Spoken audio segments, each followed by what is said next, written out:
20 কোটি জনসংখ্যার একটি দেশে আমরা কখনোই বলি না যে আমরা গত 6 মাসে দেশের সকল উন্নয়ন কার্যক্রম করে ফেলেছি। এটি সম্ভব নয়, এটি একটি অবাস্তব ব্যাপার।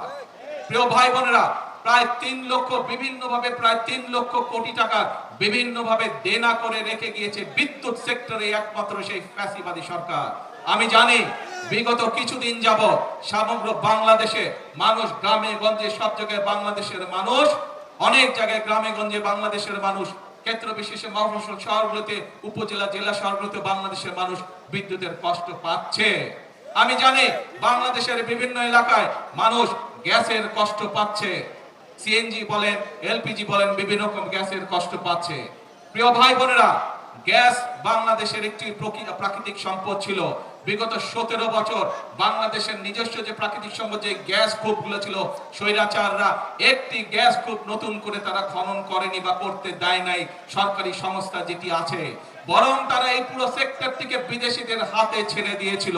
আপনাদের নির্বাচিত সরকার রাষ্ট্র পরিচালনার দায়িত্ব পাওয়ার সাথে সাথে আমরা সিদ্ধান্ত গ্রহণ করেছি বাংলাদেশ পেট্রোলিয়াম কর্পোরেশন যে বাপেক্স আছে অর্থাৎ সরকারি যে সংস্থা আছে তারা দেশের মাটিতে গ্যাস খনন কার্যক্রম দ্রুত শুরু করবে, যাতে করে এই গ্যাস কূপের খনন নিয়ন্ত্রণ বাংলাদেশের মানুষের হাতে থাকে।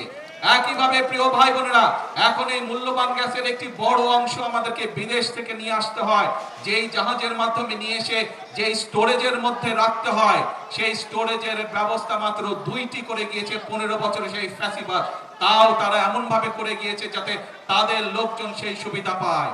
বিগত অন্তর্বর্তীকালীন সরকারের সময় একটি ব্যবস্থা নেওয়া হয়েছিল আরেকটি জাহাজের, কিন্তু অন্তর্বর্তীকালীন সরকার সেটিকে ক্যান্সেল করে দিয়ে গিয়েছে, যার ফলে আজকে দুইটি জাহাজের একটিতে হঠাৎ করে দুর্ঘটনা ঘটে যাওয়ার কারণে আজকে গ্যাসের এই সমস্যা দেখা দিয়েছে।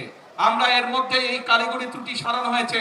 আমি আশা করি ইনশাআল্লাহ আল্লাহর রহমত থাকলে আগামী কয়েকদিনের মধ্যে এই সমস্যা অনেকাংশে গ্যাসের সমস্যা কমে আসবে। প্রিয় ভাই বোনেরা, সমগ্র বাংলাদেশের মানুষ যে বিদ্যুতের কষ্ট পাচ্ছেন আমি আন্তরিকভাবে তার জন্য দুঃখ প্রকাশ করছি, কিন্তু এই সরকার আপনাদের সরকার এবং আমরা কাজ করছি যত দ্রুত সম্ভব মানুষকে এই কষ্টের হাত থেকে রক্ষা করার জন্য।